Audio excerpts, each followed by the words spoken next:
ZOOM TV24. Akoze nyakubahwa Perezida wa Repubulika, nitwa Jean de Dieu Kalinijabo, nkorera TV1 na Radio 1. Ndi umugabo wubatse ufite umugore n'abana batatu, umugore n'umwe. Ntabwo nakwishimira ko umuntu runaka mukora inkuru agafungwa, ariko nta nubwo nakwishimira ko umuyobozi ushinzwe kureberera abaturage, ushinzwe kureberera inyungu z'abantu benshi ari we ahubwo wangiza ibintu. Ni byiza ko mu gihe ugiye kubaza umuntu ikibazo ugomba kuba ufite ibihamya bigishyigikira.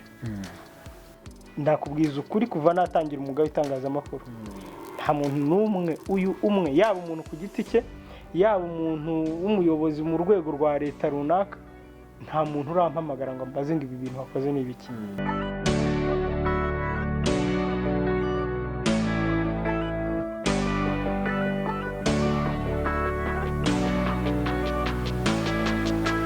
Yabaye ngombwa ko dufata urugendo tujya gusura umunyamakuru wa TV1 Jean de Dieu Kalinijabo, ariko by'umwihariko ni umunyamakuru w'umwaka 2019, niko bimeze niba ntibeshye neza. Turiwe mu rugo ni ku masaha y'umugoroba, mwakoze kutwakira mu rugo rero. Turakomeza kubaha ikaze nk'ibisanzwe. Hanyuma nizere ko amazina ntayavuze nabi. Ubusanzwe Jean de Dieu Kalinijabo mvuze ko ari we umunyamakuru w'umwaka 2019, ntabwo nibeshyaho? Oya, ntabwo wibeshye. Hashingiwe ku bihembo byatanzwe n'urwego rw'igihugu rw'imiyoborere RGB mu kwezi kwa 11 ku itariki 8. Nibyo. Hanyuma wabaye umunyamakuru, turaza kuganira ibintu byinshi. Umuntu w'umunyamakuru w'umwaka, birumvikana wari ubyiteze ko aba umunyamakuru w'umwaka wenda mbere yuko twinjira mu bihembo mwagiye mubona? Oya, ntabwo nari mbyiteze. Byarantunguye, ariko nkurikije uburyo nkoramo akazi kanjye, ku rundi ruhande nabwo ntabwo byantungura. Ibihembo rero bampaye ni ibihembo bitatu. Igihembo cya mbere bampaye ni iki cyo gutara no gutangaza neza inkuru kurusha abandi muri 2019 cya News Reporting Award, ni inkuru nziza y'umwaka. Icya kabiri bampaye ni iki cya ICT and Telecommunication Award. Iki cyo nta nubwo ari ubwa mbere ngifashe, iki ni cya 2019, ariko hano ku ruhande mu 2017 urabona ko bari bampaye ikindi cya ICT. Ni igihembo gitangwa n'urwego rushinzwe kugenzura imirimo imwe n'imwe ifitiye igihugu akamaro, rura. Bakimpaye bwa kabiri. Ikoranabuhanga uri inshuti yaryo. Ikoranabuhanga ntago waba umunyamakuru ngo ntukunde ikoranabuhanga. Ntabwo ari uko ari ngiri kunda kurusha abandi banyamakuru, ariko hari uburyo nyine rimwe na rimwe uvuga uti reka nkora ikintu kiri muri field cyangwa se kiri mu ruhande rw'ikoranabuhanga nkitondere. Ikindi gihembo rero bampaye 2019 ni iki ngiki cy'umunyamakuru w'umwaka. Biterwa nuko bari babanje kumpa biriya bibiri nyine nabanje kubereka. Twari abanyamakuru babiri babonye ibihembo bibiri muri 28 biba bihatanirwa n'abanyamakuru bagera nko muri 500. Babimpaye rero ari bibiri. Hari n'undi muntu wo muri RBA, ntabwo nibuka neza niba ari umukobwa cyangwa ari umudamu, witwa Diane. Ubwo hari hasigaye kumenya muri bano bantu babiri bafashe ibihembo bibiri ninde uri bube umunyamakuru w'umwaka. Icyo gihe nari niteguye kwakira ko ari we, kuko ntabwo yari ngiye kamara ko umunyamakuru w'umwaka n'undi wese yaba umunyamakuru w'umwaka, ariko nanone nkaba naniteguye kwakira ko ashobora kuba ngewe. Bana Dr. Kayitesi uyobora urwego rw'igihugu rw'imiyoborere RGB ajya gutangaza imbere, baravugaga ngo Diane kuko abantu muri RBA twari twicaye kuri table imwe, kavuga bati Diane ni ugiye kuba umunyamakuru w'umwaka. Nanjye kuko ntangira kumva ko ari Diane. Nanjye birabihembo byose wabonye bine maze kubona muri rusange. Ni iki gihembo wabonye parmerite nawe wiyumvagamo bwawe ukavuga ati iki gihembo nanjye numva ko eba nintakibona sinzi? Ibyo byose urabona mfite ibihembo bibiri bya muri ICT bitangwa na rura nkuko nari maze kubivuga. Nk'inkuru bampembeye ya ICT uyu mwaka 2019 iki ngiki ni documentaire cyangwa se ni inkuru irambuye igaruka ku ruhare rwa telefone igendanwa mu iterambere ry'igihugu. Urabona mbere inkuru uburyo nayikoze navuze nti telefone zitarabaho mu Rwanda abantu bari babayeho bati, kuko nk'uyu munsi ushobora gukenera kohereza mukecuru wawe uri cyangwa amafaranga wibereye Kirehe ugahita uyohereza. Ushobora gukenera kurara umenye uko yiriwe ukarara ubimenye mu masegonda 3. Biroroshye ko umuntu ushinzwe umutekano yamenya situation y'umutekano mu karere, mu murenge, ku rwego rw'igihugu yifashishije telefone, no ku rwego rw'isi biroroshye. Ndavuga ntubundi abantu mbere mu Rwanda babagaho bate telefone itaraza? Imaze kuza yahinduye iki mu mibereho y'Abanyarwanda? Iki gihembo rero numvaga ibyo ari byo byose naratekereza nkavuga nti kuko nanjye mba nkurikira ibindi bitangazamakuru kugira ngo wenda ndusheho kunoza ibyo nkora. Naravuga nti ibyo ari byo byose agomba kuba nta muntu wakoze inkuru mu rwego rw'ikoranabuhanga nk'iyo nakoze, kuko nayikusanyije mu gihe cy'amezi nk'6. Urumva muri iri tangazamakuru ryacu gufata inkuru kayirukaho mu gihe cy'amezi 6. Naravuga nti ibyo ari byo byose iriya nkuru ifite nk'amahirwe ya 30% yo kuba yahembwa.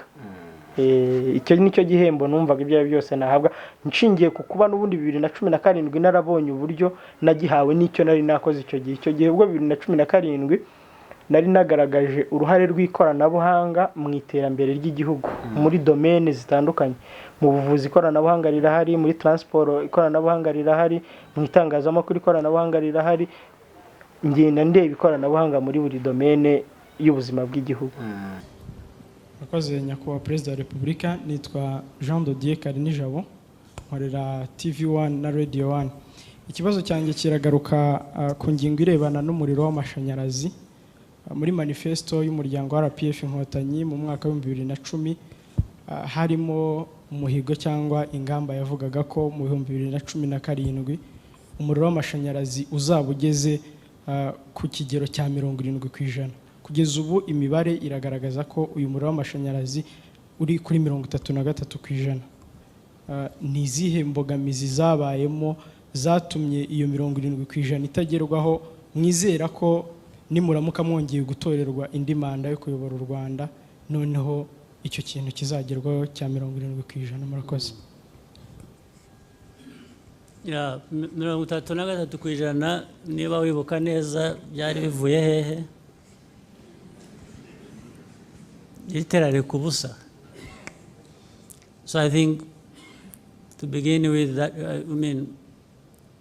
umuntu ahereye no kuri ibyo ubwo ni intambwe nini yatewe, ariko ndibwira ko n'ubu hari byinshi bikorwa bitarajya muri iyo mibare 33%.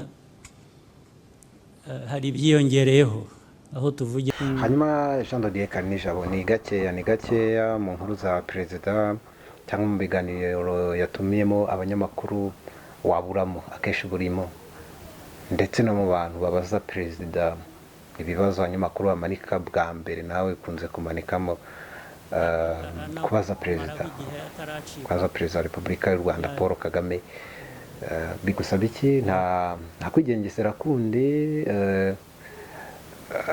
cyane ko kubaza umukuru w'igihugu ntekeza ko atari buri wese, uretse wenda abaturage bamwe bamwisanzuraho, ariko nk'umuntu w'umunyamakuru ugiye kumubaza n'ibintu akenshi birajya mu itangazamakuru bishobora kugira ingaruka kuri sosiyete, ibaza perezida uba wumva umerewe. Hanyuma hari ikibazo wigeze umubaza wenda utekereza ko byagusabye imbaraga nyinshi zo kugenda ugiforomira wenda, cyangwa ukirema ukavuga ati hataho ntaza kwinyuramo?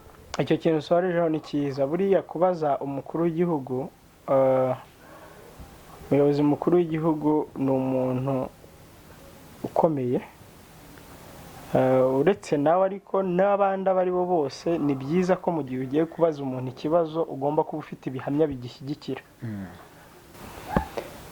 so ntabwo navuga rero ko hari ikibazo cyihariye nigeze mbaza umukuru w'igihugu ngo numve ko wenda giteye ubwoba cyangwa se kigize gite, ariko kuko akenshi iyo hari bube wenda nk'ikiganiro n'abanyamakuru na mbere y'uko bohereza y'umunyamakuru ibyo byose nk'igitangazamakuru mubanza kureba ni ikihe kibazo rusange gikwiye kubazwa umukuru w'igihugu mu kiganiro ho mu nama rero nk'abanyamakuru mukacyemeranyaho rimwe na rimwe, hakaba n'igihe ushobora kugerayo wowe nk'umunyamakuru bitewe nuko wenda umukuru w'igihugu aguhaye umwanya usesuye, murabizi ko aba afite akanya gakeya kubera n'izindi nshingano nyinshi aba afite, ariko hari igihe aguha umwanya usesuye ukarenga ku cyo wenda mwumvikanyeho nka editorial team cyangwa nk'inama y'amakuru mwumvikanyeho, ukaba wamubaza n'ibindi bimwe na bimwe. So rero nge ntabwo navuga ko hari ikibazo runaka nigize mubaza ntafitiye fact, kuko akenshi iyo ubajije umuntu ibintu udafitiye fact nawe ubwawe ushobora kwigaya. So rero namubajije mu bibazo nagiye mubaza nta na kimwe mpamya ko cyanteye ubwoba, cyane ko n'uburyo bimwe mu byo nabajije yagiye bisubiza nta kidasanzwe navuga. Wenda gato kubaza wenda abasanzwe babikora babigize akamenyero, wenda bishobora kuba bitabatonda bwa mbere kuva kuri amazingi kugera kuri TV1, ariko ukaba noneho uri ku rwego rwo kubaza perezida amaso ku maso gutya, nta metero zingahe zirimo, nta mikoro wenda ufatiye ahirengeye, amaso ku maso gutya murebana. Bwa mbere nta bwoba bwajemo? Nibyo nyine narimvuze gato, iyo ufite ibimenyetso by'ikintu uri kubaza nibwira ko ntabwo ukwiye kugira, ahubwo ngiye narishimye, numvishe nishimye kuba, kuko ntabwo ari buri munyarwanda, si buri munyamakuru ugira amahirwe yo kuba yagera mu cyumba umukuru w'igihugu arimo.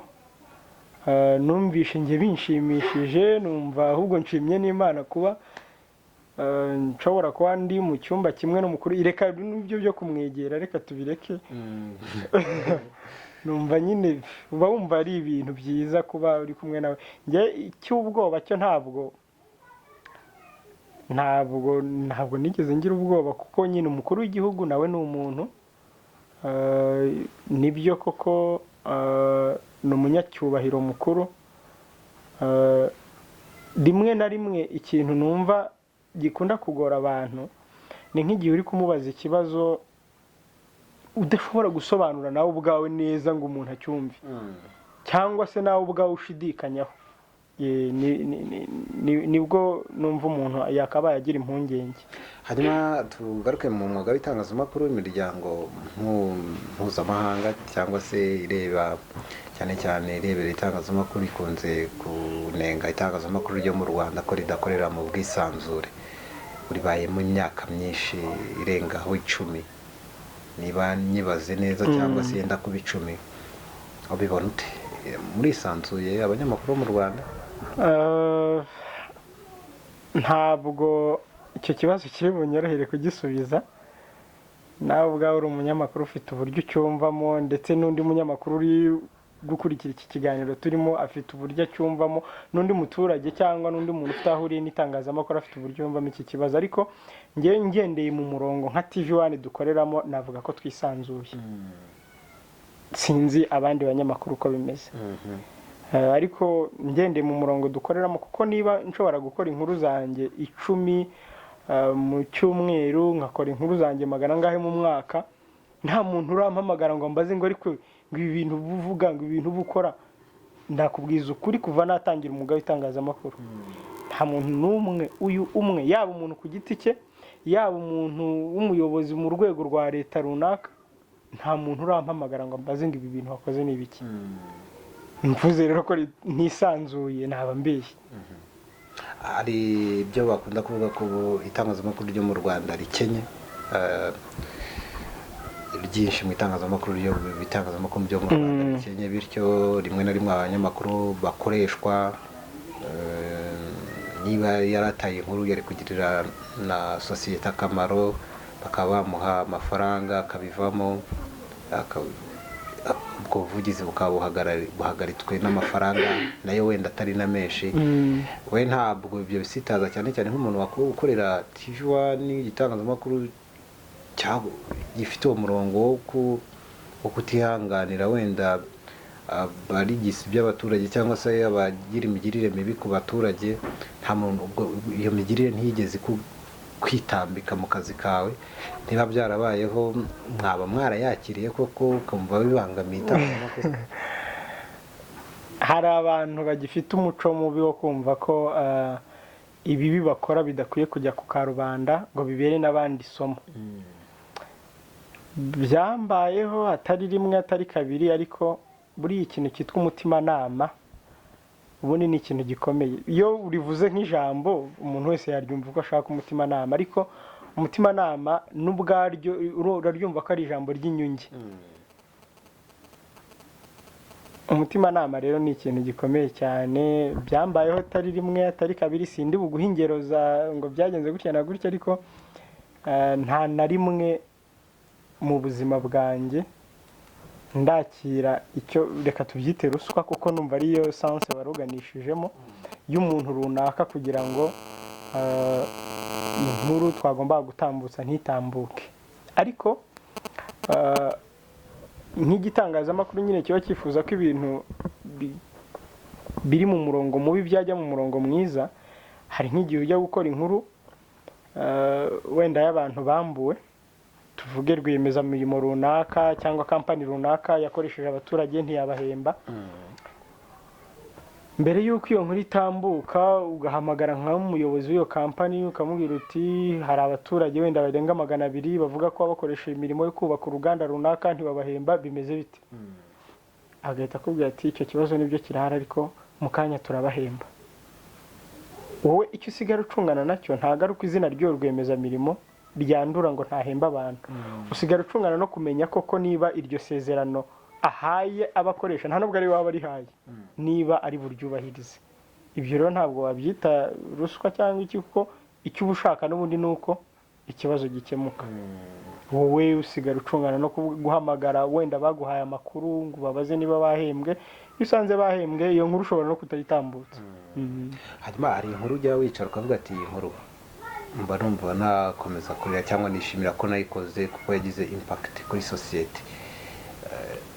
Izo nkuru ujya uzigira uzirikana kugeza na n'ubu ukavuga ati kuba nibura niba ari y'ubuvugizi niba ari ibyo yahinduye ukavuga ati ndabizi inkuru zose abanyamakuru bakora ziba zifite impamvu, ariko hari inkuru ivuga ati at least hari umukecuru nakoze inkuru nyinshi zimeze gutyo, ariko hari umukecuru utuye hano munsi y'iwanjye ndamukunda cyane. Ni umukecuru wabanaga n'ihene zigera mu 10. Urabona muri uyu mujyi wa Kigali umuntu ukibana n'ihene ubundi ibyo bintu no muri logique urebye iterambere umujyi wa Kigali ugezeho ntago byumvikana. Ubu nyine ndimo gufunga ngiye kuryamba. Kubera icyo ushyiramo agafuka k'ibishingwe nyine kugira ngo ibati. Ni mu masaha y'amanywa, ariko mukecuru Twagira Mariya wavutse mu 1962 aranyereka uburyo ijoro riguye afunga inzu, ikaba n'ikiraro cy'ihene zisaga 11 abanamo n'abana be 2 mu mudugudu wa Kanyinya mu kagari ka Ruhango mu murenge wa Gisozi, ni mu karere ka Gasabo k'umujyi wa Kigali. Ubusirabona zitakugangira kurana n'ihene. Arasobanura urugendo rw'ubuzima amaze imyaka 5 abamo, ubuzima yitubwa gahinda aterwa no gusonzera mu nzu yahindutse ikiraro, bikaba byaranatumye umwe mu bana be ava mu ishuri kubera kubura ibyo kurya. Yanatakambira ubuyobozi ngo bumufashe gusana iyi nzu, bukamusaba kubanza kugurisha ihene wavuga ko yaragijwe, izindi zikaba ari inkunga umwana we yahawe n'umushinga. Ku Kagari nagiyeyo, aribwo Pascal nawe yakoze ubuhari amano mabati. Ku murenge nagiyeyo, barambwira ngo bazabwira gitifu w'Akagari. Gitifu w'Akagari ubu niwe njya kureba, ariko nta kigenda. Izi hene baravuze ngo mbere yo kubakonguye inzu bampamananiza ngo nimbanze nshohore zino hene ngo nzijugunye, ngo nimara kuzijugunya ngo leta izazinyubakire, ngo bazazana umuganda banyubakire. Ari ndu bikubwira ari umukuru w'umudugudu. Izi hene zigurishije zavamo amafaranga kugira ngo banyubakire. Ubusize ntara ari ibyo ngibyo nazigurisha nanjye nkiyubakira. Mbwira ukuntu wagurisha inkunga y'umwana kugira ngo kunde ube. Mukecuru Twagira Mariya Jeanne avuga ko ubuyobozi bw'umudugudu wa Kanyinya bumaze kubona imvura iherutse kugwa mu kwezi kwa kane musenyeye ngo bwamushingiye ibiti biza bisanga isakaro yari yarahawe. Umusanzu utaragize kinini uhindura kumbeho n'imibu byiyongeraho umunuko w'amaganga n'amahurunguru by'ihene ararana nazo. Uyu mukecuru avuga ko isaha n'isaha aba yiteguye ko iyi nzu yamugwaho nk'uko biherutse kugendekera ihene ze. Iki ngiki kimanutse ntabwo cyakwiciye uryamaha. Icya kabiri ubibona mbwira kubaho udakinga ubusuri kuba none turyo dusizemo imbwa zitaza zikaturya. Imbeho ejo bundi imvura yaraguye uduhene tw'utwana nk'utu twose turapfa. Tuno twasigaye turapfa kubera imbeho. Si Mukecuru Twagira Mariya n'umuryango we gusa bahangayikishijwe n'iyi mibereho kuko ngo banabereye imbogamiza abaturanyi nabo bashinja ubuyobozi kurangarana iki kibazo bakananenga icyifuzo cy'ubuyobozi bw'umurenge wa Gisozi gisaba uyu mukecuru kubanza kugurisha ihene mbere yo kubakirwa. Akantu karakoma nk'ibisama bije kumwibizo hene nk'izo hene ze Mariya kumva ratabaje kuvuye bati barabomba gutanya ukajya n'umugabo w'uko birabino nko mubona byamugwa hejuru no kuba barashoboye gushyiraho amabati bakabona ko n'umwe bamanitse hejuru n'abashyira bavuga ati bashyiraho n'urwo rwodo barumanika yenda sigara yicinze mu n'uburangare kuko nimba baravuye ati katumufashe bakumfasha igice kimwe ntacyo bakoze byose byabaye imfabusa byakutwa ko byose babyihorera. Reba uyu muryango ninge ndi imbere yiwe ibintu byose biramanuka bikaza hariya amahurunguru akaza mu biryo imyanda ubwoya ibintu byose urabona ukuntu hameze nabi. Izi hene nizo zituma batamwubakira kuko baramubwira ngo nazigurisha kandi hene n'iz'umwana wenda se niyo yazigurisha izi hene zakubaka iyi nzu. Niragire Theophile uyobora umurenge wa Gisozi avuga ko atigeze yakira ikibazo cy'uyu muturage. Icyakora ngo amakuru agifiteho nuko amakimbirane hagati y'uyu mukecuru n'uwahoze ari umugabo we ari kimwe mu byatumye iyi nzu idasanwa kuko ngo umugabo yavugaga ko atasana inzu ibamo amatungo. Uyu muyobozi utemera ko ihene zirarana na Twagira Mariya n'abana be arizo yaragijwe nawe ashimangira ko ukene ufite itungo rikakugoboka bityo ko yakabaye agobokwa nazo. Gusa ngo ubuyobozi bwashinze ibiti bukanatanga amabati yo gusakara iyi nzu nabwo ngo hari ibyo bwirengagije. Bagerageje kugikemura ku rwego rwabo wenda hari ibyo batakemuye neza bagomba kugisha inama tukababwira uko bari kubyitwaramo. Ibyo kuragizwa byo ntitwanabyemeza kuko ni ibyo avuga ariko amakuru dufite nuko ziriya hene arize ariko impamvu ashobora kuba asabwa kuzigurisha cyambere kuba ufite ihene zingana kuriya mu nzu ubwabyo ntiwakaba uvuga ko utishoboye wakaba ugira uruhare kuko ku itungo umuririmbyi yaravuze ngo ukene ufite itungo rikakugoboka. Itungo rye ryakabaye rigira uruhare nawe kugira icyo rimufasha akabona n'umufundi nawe akabasha kwisanira. Ariko niba atanabishoboye nibura nareka kubana nazo mu nzu ubwo niba adashoboye kubona ahandi yazororera twamusaba kuzigurisha agakora ibijyanye n'aho atuye kuko ntabwo muri Gisozi birushobora kumworohera kubona aho aragira ihene zingana kuriya.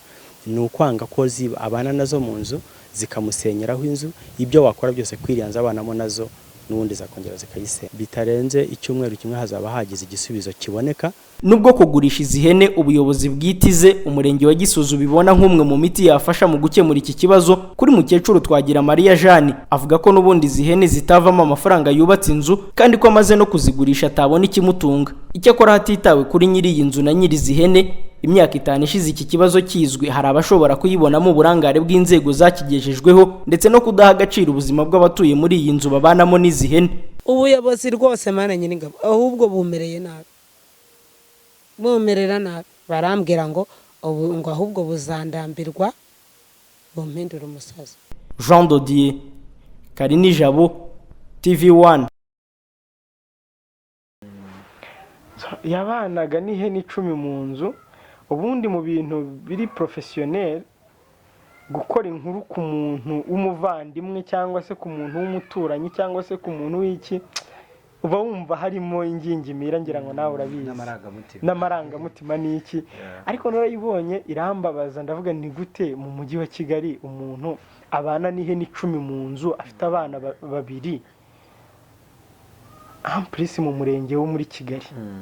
Murabizi Kigali ifite imwe mu mirenge y'icyaro ariko mu murenge wo muri Kigali ntabwo bundi ibyo bintu rivaron nako reka na muri Kigali n'ahandi mu Rwanda kumva umuntu bana n'amatungo murabizi ko ari ibintu leta y'u Rwanda yirirwa ishishikariza abaturage kwirinda kubera indwara zikomoka ku matungo n'iki n'umwanda.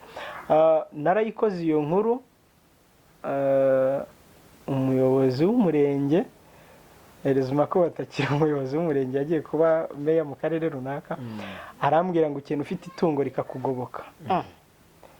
Ndavuga se ni gute umuntu muri uyu mujyi wa Kigali ashobora gufata ihene 10 akazubakamo inzu? Naje kumenya amakuru y'uko izindi nzego zimukuriye zaje kumubwira ziti birakwiye kuri umuturage afashwa. Umuturage rero yabaga mu kizu cyubakishije ibibati, ari ibizu byubakishije ibibati bakunda gucururizamo amakara. Abantu wenda bagikoresha amakara barabizi. Uwo mukecuru nicyo yabagamo kandi aba muri Kigali. Baje kumwubakira inzu nziza irenze n'iyi ngiyi, numva ndishimye. Nicyo kintu cyanshi n'ubu turacyahura, n'ejo yewe twarahuye umukecuru ndamusuhuza. Numvishe binshimishije cyane kuko ubundi ikintu gishimisha muri aka kazi dukora ni ugukora ikintu ko kukabona hari inyungu runaka gihaye abantu. Niba ukoze ikintu kikazana impinduka, njya mvuga nti niyo utahemuka, kuko uyu ni umurimo w'Imana. Hanyuma ukomeje ku kazi katanoroshye, bosi wawe ni Kenisi. Gukorana na Kenisi ngira ngo abantu benshi uba afite gasogi, ubona ari umuntu utihanganira performance ntoya, ndetse ubona ko ahora ashaka ko ibintu bye buri gihe bihora ari ibya mbere. Gukorana na Kenisi abantu bashobora kuba batekereza ko ari ibintu bitoroshye. Murakorana bihagaze gute? Bosi mbiza ahubwo numva nta wundi mu bosi nagira, kuko mbaye ndugenda umuntu aba yaragiye, ariko hari igihe ukorana. Twe nta nubwo ku kazi tumufata nka bosi, tumufata nk'inshuti mbere na mbere, kuko ni umuntu ushobora kuba uri gukora ikintu mu kanya akaza akakubwira ati ariko iri jwi ntabwo ari gutya bari kurigihindura, kuko urabizi ko hari igihe dukora inkuru bikaba ngombwa kuhindura ijwi ry'umuntu kugira ngo atamenyekana. Akaza akakubwira ati ariko iri jwi ntabwo ari gutya bari kurihindura, ahubwo agomba kurihindura gutyo. Urumva niba ari bosi yakabaye yicaye muri ofisi, ahubwo arimo agenzura ibindi. No kuba rero ubona wa mu bosi umanuka akaza akegera umukozi akakwerekera n'akazi uburyo ubundi abandi ba bosi nigeze akavuga ati ariko nkawe naguhaye akazi ngo ngenzana nakwigisha wenda n'urugero, ariko we faraza rimwe na rimwe mwaba muri ku meza murimo mufata icyo kurya cya saa sita, akaza akaba yicaye aho ngaho mutera story akavuga ati nanjye reka ngure nibyi yaragura nibyo. Ariko nanone akaba wa muntu nyine ko ushaka ko ibintu bye cyangwa ibintu mukorana biba biri ibintu bifite organisation. Kandi ndibwira ko n'undi mu boss udukurikiye nta mu boss n'umwe utifuza icyo kintu. Icyo rero nk'umukozi uba ugomba gucungana nacyo. Ariko kandi amahirwe yandi abantu bakora kuri TV1 tugira nuko dufite boss dufata nk'umuvandimwe kuruta uko wambanza kumufata nka boss. Iyo ugize ikibazo uragenda ukamubwira ati icyo kibazo cyawe kirumvikana, reka gikemurwe muri ubu buryo, kigakemurwa akazi ke kagakomeza. Mu myuga yose ibaho, mu kazi kose ka buri munsi munagira umuntu yigiraho cyangwa se role model. Itangazamakuru mu Rwanda we hari ukwinspira cyangwa ukavuga ati uyu niwe fata nk'icyitegererezo? Njye ni bose, kuko buri wese mafite icyo namukuraho. Nawe hari icyo ndi bukure muri iki kiganiro, nangabirano dukorana hari byinshi mukuraho, na Mbabazi. Umuntu wese mu itangazamakuru, kuko itangazamakuru ni uguhora umuntu yiga. Nta muntu n'umwe wihagije muri uyu mwuga. Nshobora gukora ikintu ukagishima, ariko nawe ejo ugakora ikindi nkagishima, nkumva hari akantu nakuramo nkakibikaho. Buri munyamakuru wese rero, yaba uwandika, yaba uvuga kuri radio, yaba kuri televiziyo, nta munyamakuru n'umwe mubo nkurikira ntajya mbasha kugira ikintu nkuraho. Wenda dusoza, uramutse kwasi ntekereza wenda sinzi igihe wihaye uzamara muri uyu mwuga w'itangazamakuru, inyuma y'umwuga w'itangazamakuru wumva uzakora iki uramutse uvuyemo, cyangwa uramutse utavuyemo wumva uzakora igihe kingana iki? Icyo kibazo kirakomeye, twakabaye aricyo twahereyeho, ariko nkunda ubuhinzi n'ubworozi. ndanabikora ndorora mfite n'ahantu ntabwo ari njye ubyikorera byo guhinga no korora kuko biragoye kubifatanya n'uyu mwuga ariko impamvu nkunda ubuhinzi n'ubworozi nuko aricyo kintu gitunze abantu bose ku isi ibiryo bitabonetse ntabwo ubuzima bwapfa gukomeza so numva rero n'igihe nzaba ntagikora uyu mwuga nzakora ubuhinzi n'ubworozi nkabikora mu buryo bwa kijyambere so kumbaza ngo nzamaramo igihe kingana iki numva nazavamo ari uko maze gusigamo izina ryanjye sinzi niba uri kucyumva icyo kintu nasatiraga kukikubaza ukurikije umwuga ufite umva ari umuvandimwe wawe umwana wawe cyane ko ufite abana umwana wawe wawumuraga akawukora igihe gutangazamakuru ni umwuga mwiza ikibazo ni uko nyine abana bakiri bato nk'ubu mfite abana bakiri batoya uramubaza akakubwira ati ngenzi ibera umusirikare ukamubaza akakubwira ati ngenzi ibera wenda umuririmbyi nyine ukumva nk'umubyeyi hari umurage wakabaye umuha ariko ibyo twifuza ko abana bacu bakora nanjye ibyo data yifuza ko nkora ntabwo ari byo nkora mba numva nanjye kuko nk'iyo bari hano mu rugo bakabona ndi kuri mashini ndi kweditinga hari nk'umbwira ati ngewe ntabwo ndi buvaho utarangije kweditinga tukaba twaryama dutinze kuko arimo arareba ko ndi kweditinga nkabona arabikunze ariko namubaza akambwira ati ngenzi ibera umusirikare akambwira gutyo mba numva rero itangazamakuru ni umwuga mwiza aho ubera mwiza kuri njye ni uko ari umwuga ushobora kuzana impinduka muri sosiyete iyo ari yo yose kandi sosiyete iyo ari yo yose iba ikeneye impinduka z'uburyo ibintu bikorwa so rero mba numva nk'umuntu ushobora kugira uruhare mu guhindura sosiyete mba numva nanjye mu gihe nzaba ntacyurimo nifuza ko hari uwanjye waba urimo kugira ngo iyi si wa mugani tuzayisiga ari nziza kuruta uko twayisanze nirinze kukubaza cyane ku muryango wawe ariko nakubazaho akabazo kamwe kuba abana kuba ufite umugore wigeze kubikomoza uravuga ati ufite umugore umwe abanza hari n'abagira benshi n'iki wishimira iki kuba kugeza ubu ku myaka wenda tutamenye uri umupapa wubatse ufite n'abana madamu mukabana gute n'iki kigutera ishema ko uri kumwe n'umugore ubu witwa papa mbere na mbere n'ibyo ngibyo uvuze biteye ishema kwitwa papa kuko buri wese yabyara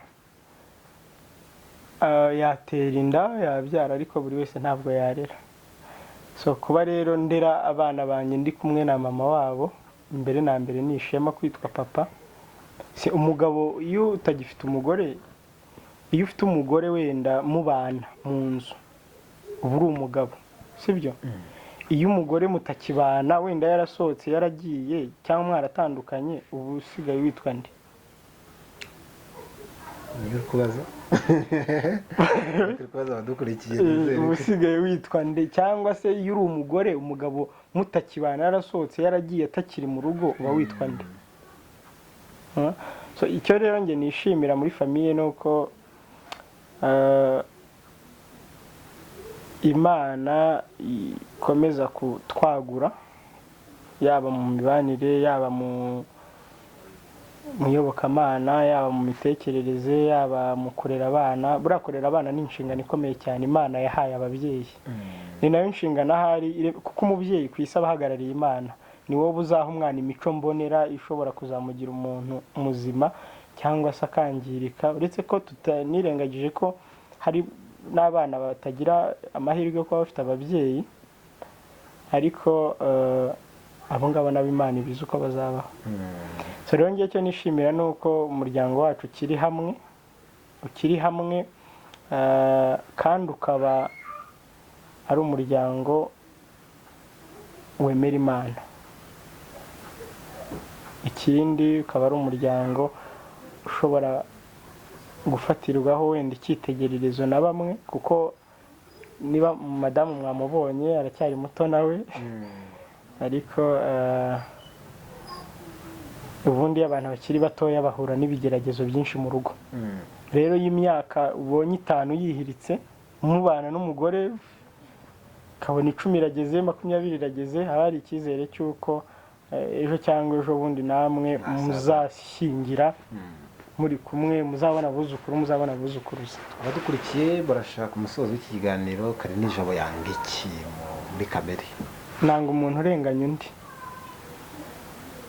icyo kintu nanga. ngo bivuga ko ukunda utarenganya undi cyangwa biratandukanye? Gukunda nkunda abantu bagira umutima wa kimuntu. tubahaye ikaze kuri TV1. murakoze cyane. Kimwe mu bibazo byugarije umuryango nyarwanda ni ubwicanyi bwo mu miryango. Ugira icyo kumva umugabo yishe uwo bashakanye kimwe n'umugore wica uwo bashakanye.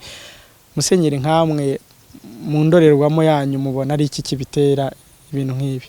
Icyo ni icyago koko.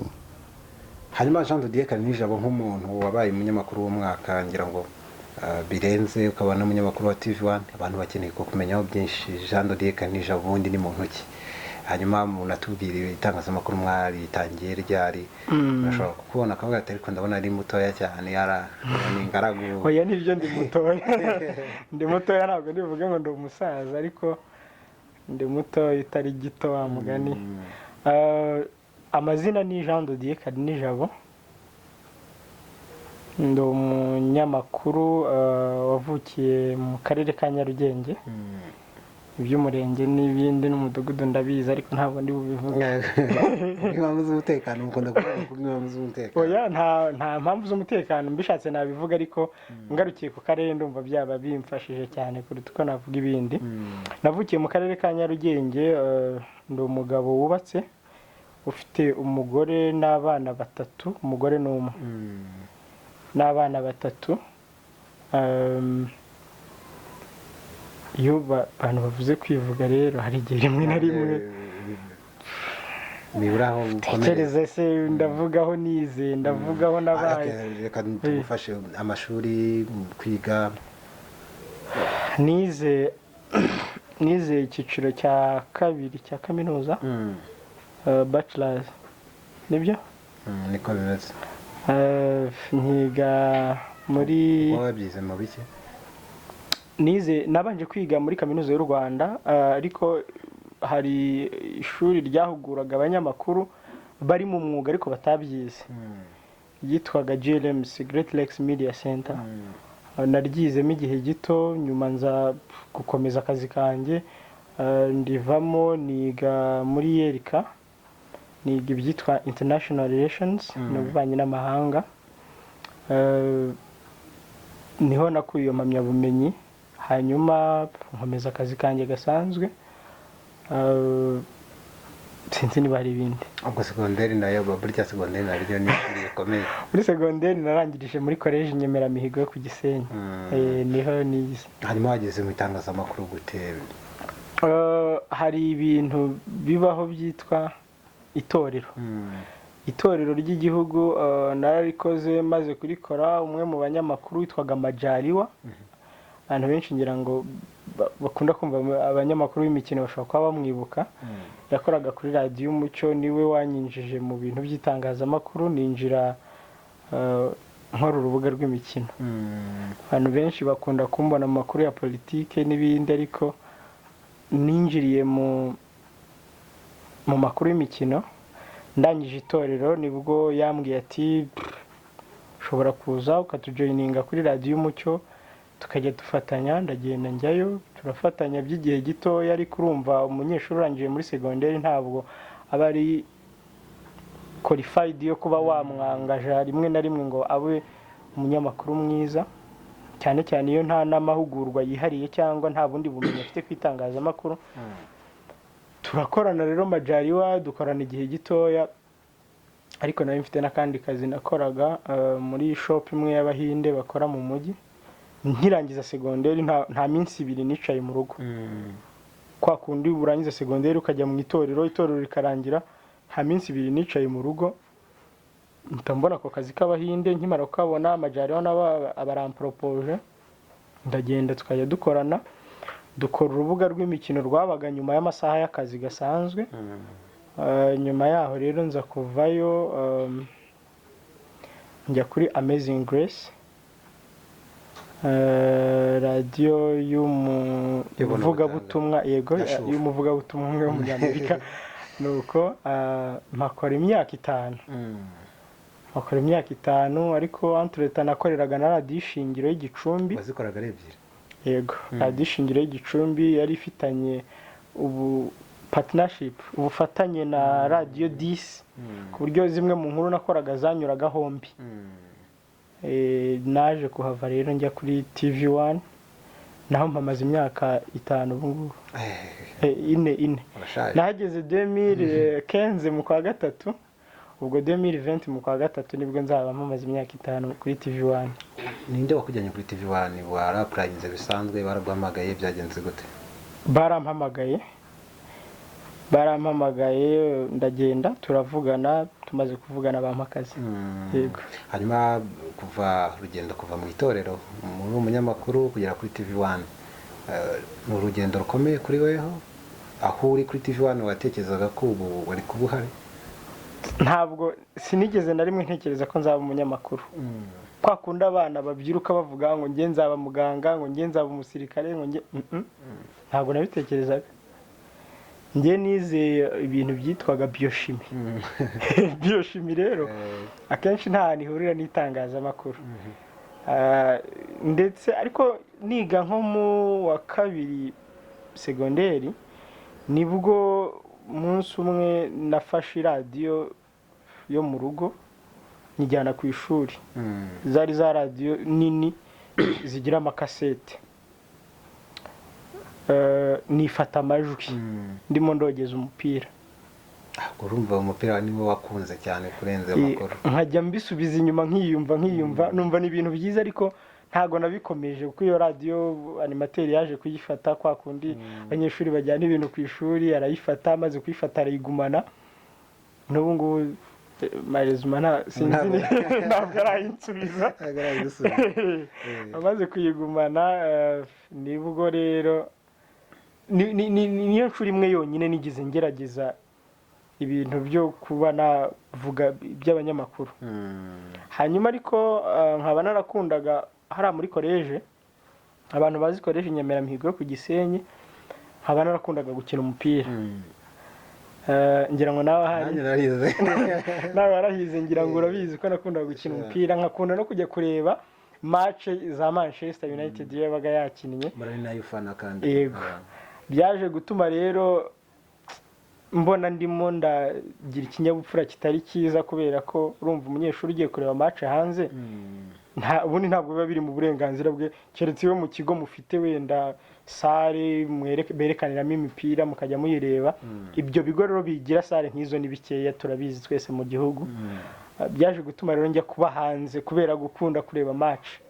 Ndavuga nti nzajya njya kwirebera match. Ubwo ndi muri ghetto, urabizi hariya mu bigo by'amashuri hari igihe abana baba bari externe. Nuko nkunda nyine ibintu by'umupira, ariko nkabikunda niga biochimie, mvuga ngo nzaba umuganga. Biza kurangira mbaye umunyamakuru. Biza kurangira ubaye umuganga w'abaturage.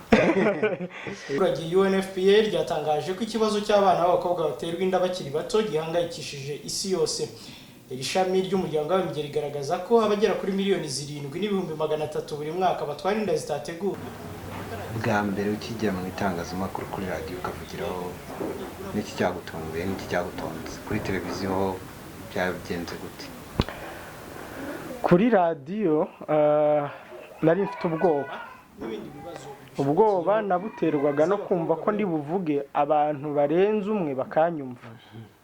Avuga ni gute umuntu kuko ngiye nari nzi ko nta nubwo urumva buri wese yakiri mutoya avuga ati ariko se radiyo Rwanda ivugira i Kigali kandi ngiye wenda ndi Rutsiro, ni gute ivugira i Kigali nkayumva ndi Rutsiro? Urumva icyo kintu nicyo ubwacyo cyanteye ubwoba. Navuze ni se ni gute nshobora kuza kuvuga ndi kuri radiyo n'abandi bantu bari mu rugo nasize mu rugo bakanyumva? Noneho numva ngize ubwoba. Icya kabiri, abantu bakora kuri radiyo cyangwa se abagiye mu biganiro kuri radiyo barabizi ko hari headphone babaha ngo bambare. rimwe na rimwe ukavuga wiyumva, ntavugaga none nkumva ndi kwiyumva, ntabwo se ko ndi kwiyumva ubu sinjye njyenyine uri kwiyumva, abandi wenda bari kunyumva, nyine simbeshuwa ko abandi bari kunyumva. Ibyo nibyo bintu bibiri numva byancaringinze bwa mbere nkijya kuri radio, ku buryo byabaye ngombwa ko ikiganiro nari maze gukora nagishyize kuri CD nkijyana mu rugo njya kucyumva. Nanjye njya kumva ibyo navugaga, kuko urumva naravuze n'ibintu ntibiba. Noneho ikindi kintu cyantangaje ni uko abaturage bahamagaye kuri radio bakabaza uwo munyamakuru turi gukorana ikiganiro witwa Majaliwa, bati uwo muntu mwamukuye ko twumva abizi. Afugise ibintu bya siporo ndabizi, ngiye urangije muri biochimie ni gute, ariko uko nakunda gukurikirana amakuru ya siporo, APR, Kiyovu, Rayon Sport, ibintu nk'ibyo na za Manchester zo hanze nkazikurikirana, numva nanone wa mugani by'umuturage avuga bishobora kuba ari byo, bakavuga bati neje azagaruke, neje nkagenda bantumiye ariko nejo ngasubirayo gutyo. Ibyo bintu bigera muri 3 cyangwa 4 ngira ngo nibyo bintu byantunguye cyangwa byanantangaje kuri radio. Ibihe byiza nshuti mukurikiye gahunda za TV1, umwanya tubagezaho incamake y'amakuru agezweho. Muri studio muri kumwe nanjye Jean de Dieu Kalinijabo. Hanyuma kuri televiziyo bwa mbere njyaho, ikintu cyantunguye no kureba muri kamera, nyine cyantonze no kureba muri kamera, kuvuga uri kureba muri kamera, uri muri ivugana wenyine, abantu bari buze kukureba, wenda nawe uri buze kwireba nutaha mu rugo kuri televiziyo yiwawe ukireba.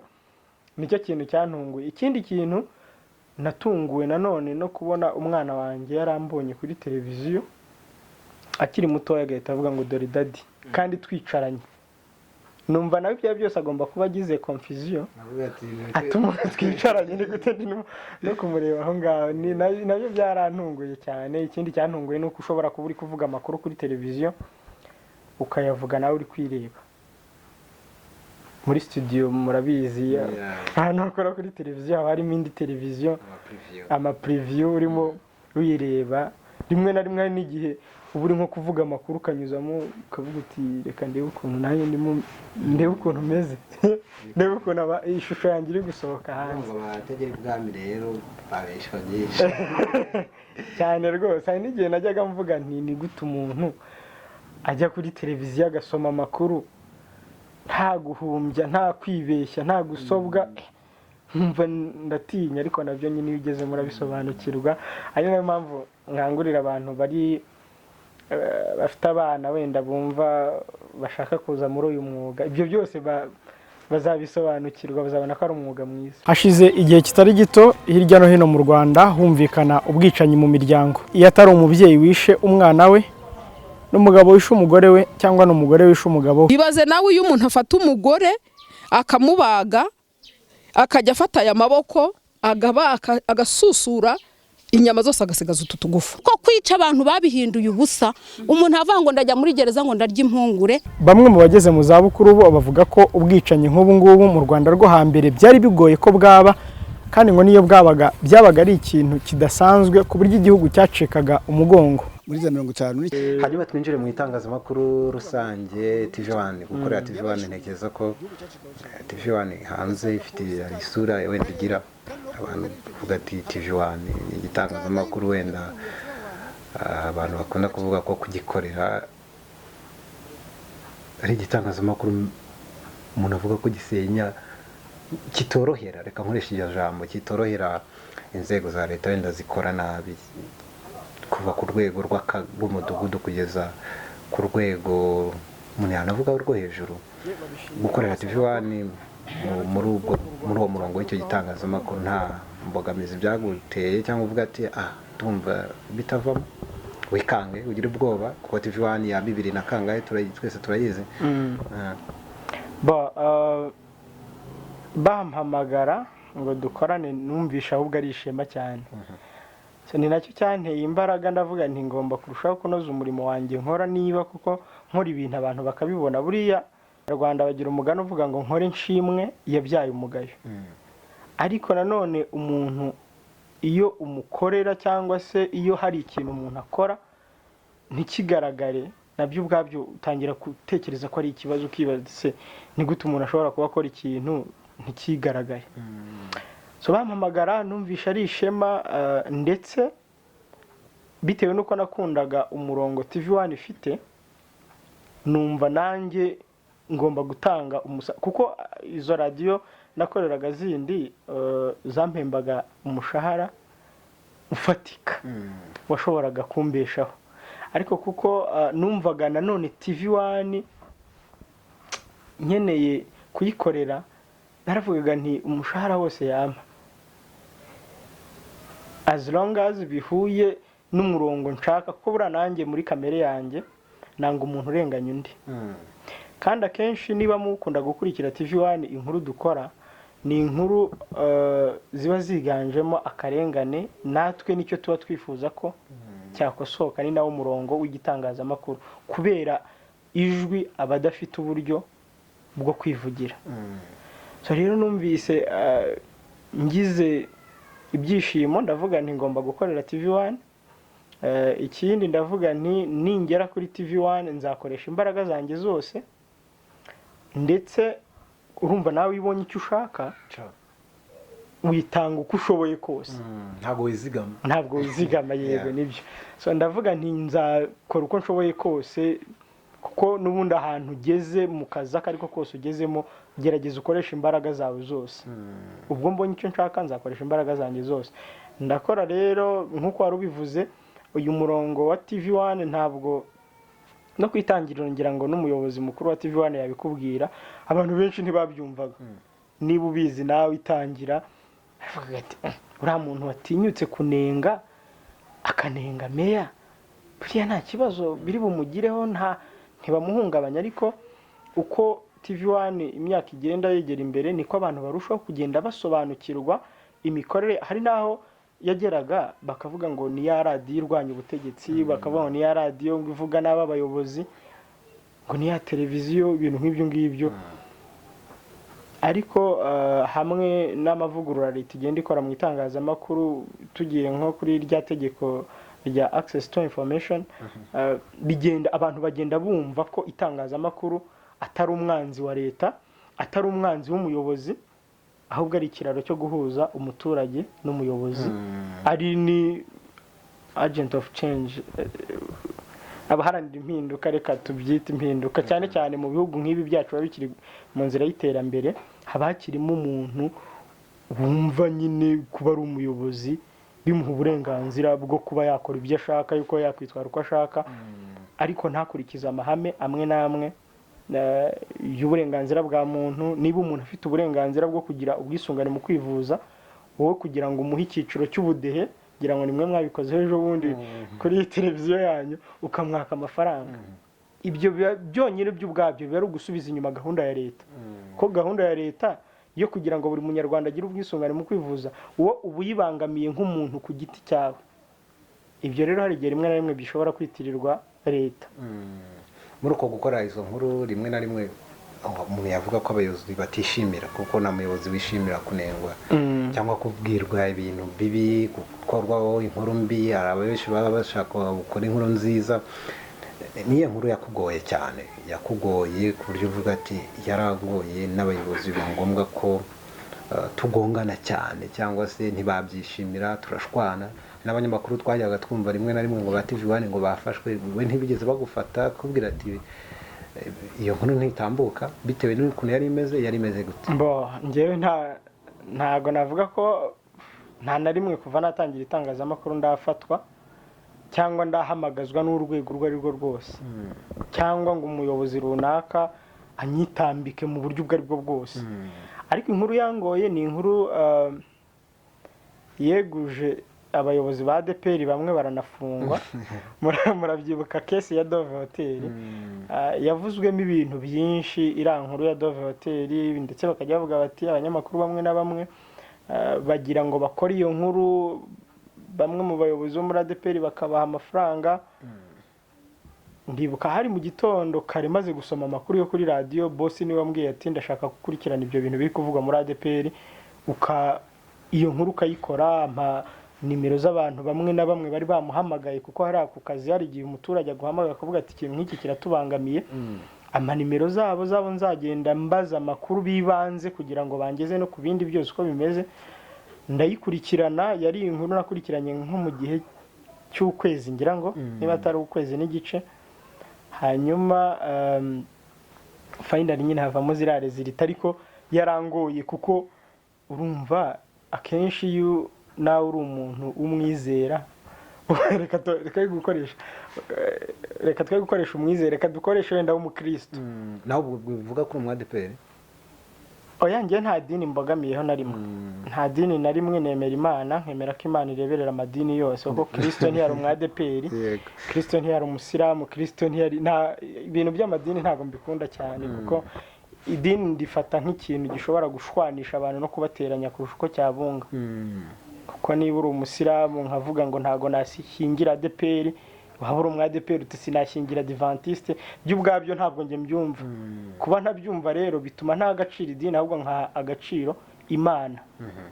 Iyo uzi Imana biroroshye kuba wakidantifiye idini cyangwa nturyidantifiye, kandi ntabwo biba ari ngombwa ko umuntu wenda uzi Imana ajya muri ibyo by'amadini. So mbere na mbere kuba hari umugabo wahoze muri ADPR nyine wari representa witwaga Sibomana,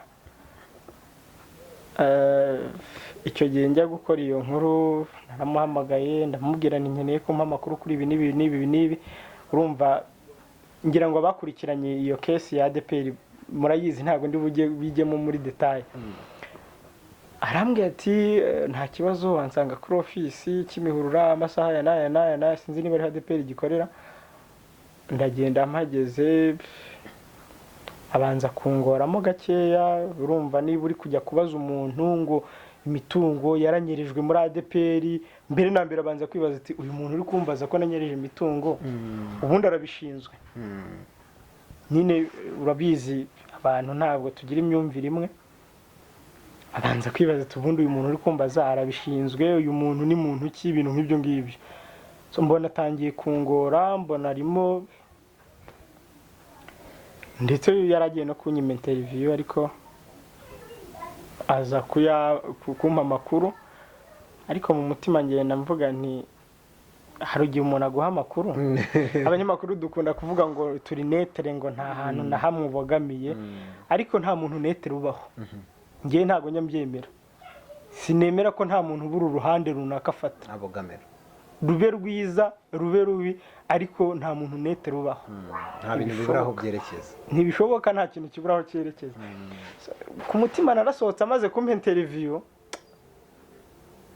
avuga nti Imana niba ko kuriho, reka turebe ko nta kizahinduka kuri iyi nkuru ngiye gukora. So niyo nkuru navuga ko yangoye, ariko nyuma yayo maze kuyikora murabyibuka ibyakurikiyeho, bagiye mu nkiko baraburana no mu magereza hose, no baranafunga, ibintu nk'ibyo ngibyo. Ntabwo aricyo nari ngambiriye, ariko ntabwo nakwishimira ko umuntu runaka mukora inkuru agafungwa, ariko ntabwo nakwishimira ko umuyobozi ushinzwe kureberera abaturage, ushinzwe kureberera inyungu z'abantu benshi, ari we ahubwo wangiza ibintu. Ari nawo murongo nshima kandi nkunda, mba numva n'itangazamakuru twese twakabaye dukoresha. Niko bimeze. Hanyuma mu buzima busanzwe abantu b'abasitari muri rusange hari ubwo badakunda kugenda mu ruhame cyangwa se ngo bahure n'abantu benshi, ariko hari ubwo bibaho mugahura n'abantu, ujya uhura n'abantu bakavuga ngo niwe Kalinijabo, ni weho. Hanyuma se abantu iyo muhuye ubona ari weho kuko Kalinijabo bavuga bari basanzwe bazi, cyangwa bakugiraho confusion. Hanyuma ikindi natubwiye, sinzi niba ugenda mu modoka rusange. Ngewe hari ahantu nagiye mu Bugesera ngiye gukora inkuru, nkunda gukorera rimwe na rimwe mu Bugesera. Hari ahantu nagiye turi kugendagenda mu murima w'umuturage tugiye kureba ikibazo yari afite aho mu murima, mbona umwana mutoya ufite nk'imyaka 10 aravuga ngo dore wa muntu ngo ujye uvuga ngo reka tubanze twamamaze turagaruka mu kanya. Urumva ntamvuze izina, ntavuze televiziyo nkoreraho. Icyo kintu cyarantangaje, kirananshimisha cyane. So twebwe rero nko kuri TV1 urumva ukora inkuru z'abaturage, uhora kenshi mu baturage, nge mba numva nta busitari hano nta busitari burimo. Ikindi kuba umusitari ntago bivuze kwihisha abantu. Niba uri n'umusitari sinzi njye ntago nifata nk'umusitari, niyo mpamvu ndimo ndabivuga gutyo ngo kuba umusitari ntago bivuze kwihisha abantu. Ntago nifata nk'umusitari kuko icy'ingenzi ni ukubahiriza inshingano zawe. Niba ari ibyo by'ubusitari ukamenya ko uko umeze, uko wabaye umusitari n'ubundi cyakugize umusitari ari abo baturage. Kuba umusitari ntabwo rero bivuze kuvuga ngo uhunga abantu, ngo nunyura mu bantu wenda bakaguhagarika bakagutangarira ngo wumve ko kuri igitangaza, kuko keretse wenda niba ari imyumvire yanjye, ariko mba numva kuba umusitari nyine ni ukuba umuntu w'abantu. Ni ukuba umuntu w'abantu. Ngira ngo mugera hano mwabibonye abaturanyi baba bagufata nyine nk'umuntu wabo, rero ukomeza uba umuntu wabo. Keretse wenda ukeneye ikindi kintu kidasanzwe, ariko uba uri umuntu w'abantu. Kuba umusitari ntabwo bivuze kutaba umuntu w'abantu. Yego imodoka rusange njye nzigendamo. Ikintu rero nk'ubu nshobora nko kuva hano ntuye ngiye mu mujyi wa Kigali rwagati, nkajya hariya ngafata ikarita yanjye nkagenda ngakoza ku cyuma kiriya cyo mu modoka, nkagenda nari nanze kubivuga wenda ntazi niba muyamamariza, urumva, nkagenda wenda nahaguruka hano ruguru nagera nka hepfo gatoya nko mu metero 100, umuntu akaba yambwiye ati ariko ati si we nyamona kuri TV1. Igisubizo cya mbere ni yego. Yego. Hanyuma akambwira ati se ati ziriya nkuru mukora, akambaza ibibazo bisa nabi nk'ibyo wagiye umbaza nawe. Ati buriya ntibibagiraho ingaruka, ati buriya ati tukaba twava hano tukarinda tugera mu mujyi akiri kumbaza. Ibyo rero biba ari umwanya mwiza wo gusobanurira umuturage cyangwa umuntu muhuye akamaro k'itangazamakuru, inshingano zaryo. Uba ari umwanya mwiza wo kumusobanurira impamvu, kuko urabizi ari abaturage bamwe na bamwe bagifite imyumvire yuko kugira ngo baguha amakuru ari ukubaha amafaranga. Ukamusobanurira ko atari ngombwa ko amakuru agurwa, atari byo. Nyine biba ari umwanya mwiza wo kumvisha umuturage inshingano, akamaro k'itangazamakuru, nyine kumusobanurira itangazamakuru icyo ari cyo. Hari aho bijya biba ko abaturage baka amafaranga akavuga ati kugira ngo tuvugane manze. None sinzi niba bitarakubaho ngo iyi nkuru iragurishwa, ngo kugira ngo tuyaguhe ngo banza. Abaturage bamwe na bamwe bameze gutyo. So biba rero ari umwanya mwiza. Ngira ngo ntabwo niba ko kuri umusitari ntabwo wakabaye ugira ikibazo cyo gusobanurira abantu ibyo ukora n'uburyo ubikoramo. Nkanjye buri hari ikintu cyajyaga kintera ikibazo nkumva nkeneye kukimenya ndi no mu itangazamakuru meme. Avuga ariko gute umuntu aba afite ijwi risaraye yarangiza akajya muri studio akarikodinga hagasohoka ijwi rimeze kuri ya ry'umwe. Ni biriya bintu byajyaga bintangaza kugezaho nyine naje kubimenyera. Rero niba uri umusitari wenda uri nk'umuhanzi n'urwo rugero wenda mbashe gufata hafi, sobanurira umuntu nkanjye utumva uburyo iryo jwi ryawe risaraye rihinduka ijwi ryiza, ku buryo kuri televiziyo twirirwa twumva iyo ndirimbo yawe twayumva kenshi. Uba ari umwanya mwiza rero wo gusobanurira umuntu wese muhuye. Hari n'abo duhura rimwe na rimwe akaguhagarika akakubaza ati biriya bintu bikora gute, ati ko mbona ukiri muto, ati ni gute biriya bintu wabigezeho. Nyine akakubaza ibintu ukagenda umusobanurira. Niko abantu bagenda bahererekanya ubumenyi, nta kindi. Abaturanyi mubanye gute? Keretse ahubwo babajije. Ariko abaturanyi duturanye turasurana, turasangira, turatumirana, tugira dute.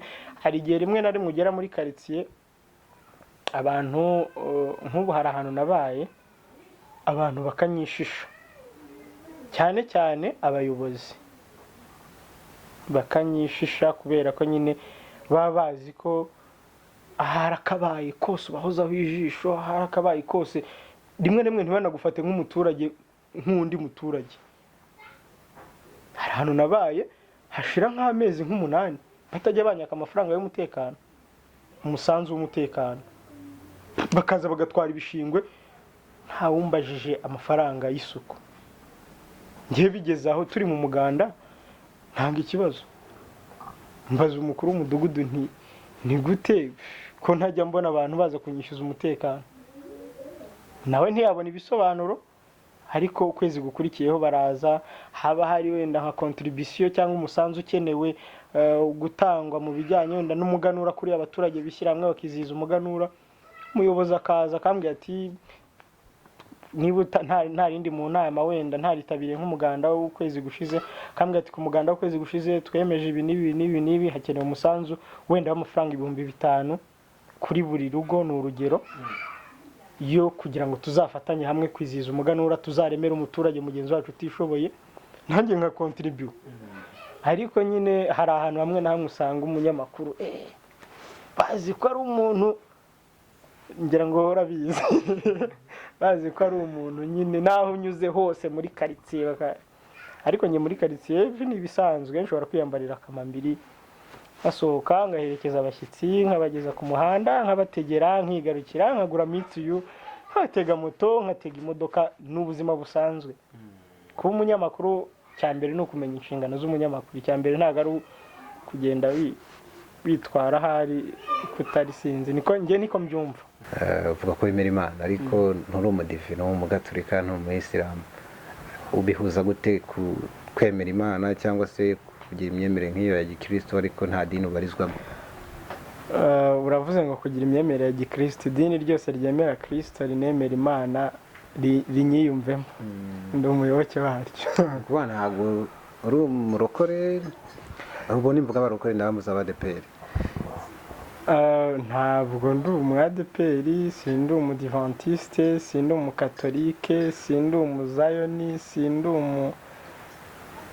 restoration. Nta idini ryose ryumva ko ryemera Kristo nk'umwami n'umukiza, idini ryose ryumva ko ryemera Imana, uwo muntu tuba turi kumwe. Ubwo habaye ibyo kubatijwe mu madini bajya babigira, wabatirijwe? Se idini tuvuka ntimwibuka idini buri wese yagiraga, njya numva abantu bakibivuga ngo idini ni rimwe, ngo ikipe ni imwe. Yego, ni icyo gihe. Ariko na nyuma yaho hari irindi nabatirijwemo, ariko ntabwo nkuko nabivuze, ntabwo ubundi kirango cy'umuntu cyambere ari idini. Kirango cy'umuntu cyambere ni Imana n'umutima wo kuyemera no kubana nayo nkuko idusaba. Kuri wowe uba wumva byagutwara iki kwatura? Abarokore bakunda kuvuga ngo no kwatura, ukavuga ati ngende nkavuga idini nteraniramo cyangwa nsengeramo, ndumva ahubwo nta n'icyo byamarira. Ntacyo byamarira abadukurikiye, simbizi. Uwumva abifitemo ikibazo ndamuha nimero zanjye, azambaze, ninsanga uri umuyehova nzaza nterane nawe niba wemera Kristo ukemera n'Imana, ninsanga uri umwadeperi wemera Kristo ukemera n'Imana nzaza duterane. Ntago mvuga ngo ku cyumweru nshobora cyangwa kuwa gatandatu nshobora guhaguruka hano ngiye guteranira ahantu runaka. Oya, ngiye nshobora kubyuka nkavuga nti uyu munsi ni ku isabato reka nigire muri Adventiste, ejo nkabyuka nkavuga nti ni ku cyumweru reka nigire muri Katolike, kuko ari Bibiliya ntagatifu ndayikoresha, ari Bibiliya yera ndayikoresha. Cyakora na Korani nayikoresheje igihe cy'imyaka 7. Urabyizi bya Korani? Alhamdulillah na amina. Ndiko ndabizi ibyo rwose, za alhamdu ndazizi, n'amasura amwe namwe yo muri Korani ndayazi. Nabayeho n'umuntu bita Bilal. Ni umuntu utarazana ku musigiti. So amadini rero ndayumvamo ukuntu, ariko bitewe nuko hari ibintu bimwe na bimwe amadini agenda azana byo kuvuga ngo wenda ndi umukatolike sinashingira muri ADPR, ndi umuyisilamu sinashingira abadivantiste, ubona bigenda birushaho gutakaza umwimerere w'urukundo rw'Imana kuruta uko byarwimakaza. Nkumva rero ntago nyumva neza cyane, mba numva kumva Imana kuruta ibindi byose aricyo cy'ingenzi. Bivuga ko hari umuntu yari umusore agiteretana n'umukobwa, hari igihe biba intambara, abadaje amadini, umwe ari umwisilamu ari umudive, ugasanga bibaye ikibazo.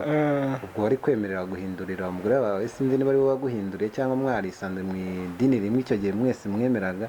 Twese twari dufite imyemerere imwe ku madini, niyo mpamvu ntabwo byize bitugora. Ariko biramutse yaza gutsimbarara ku mujye bikabangamo kumusangamo, oya iyo udashatse idini ushatse umuntu n'umutima we ntabwo ibyo byaba ikibazo.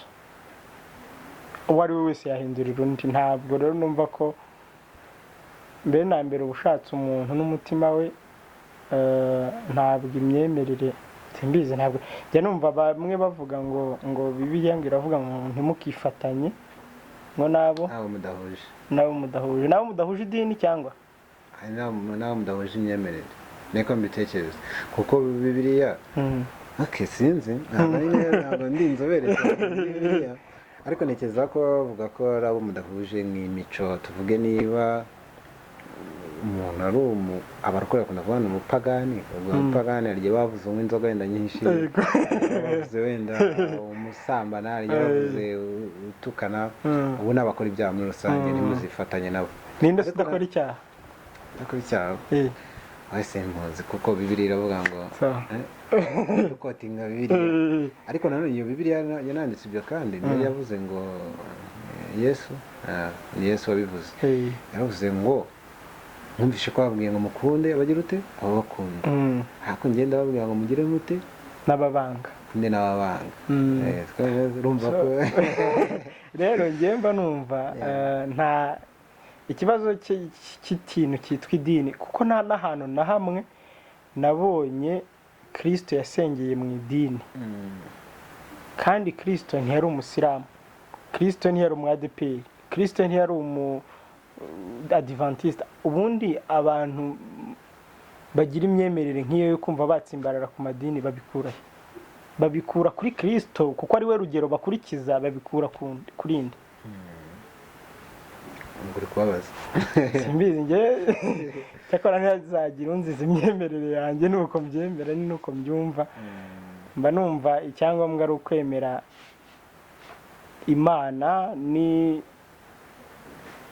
n'ibikorwa byayo dukorera n'imibereho yayo n'imibanire yacu nayo, kuruta uko watsimbarara ku kuvuga ngo ndi umudivantiste, ndi umukatolike, hanyuma se bitanga iki?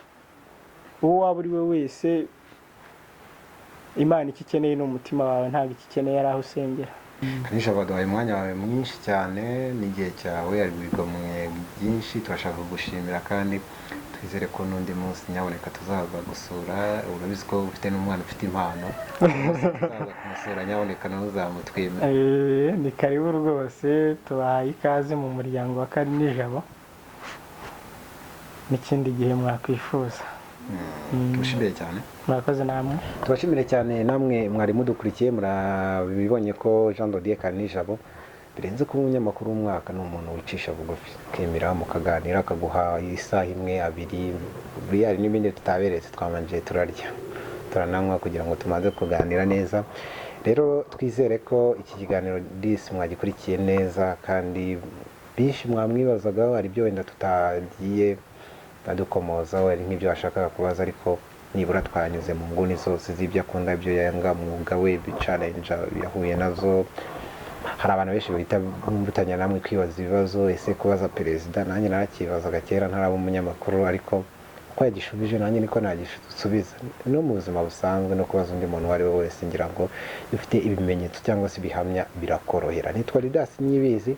Keep watching, keep subscribing. Umuntu wese urebye iyi video twifuza ko wakanda subscribe kugira ngo zizageze kugeraho mu buryo bwihuse.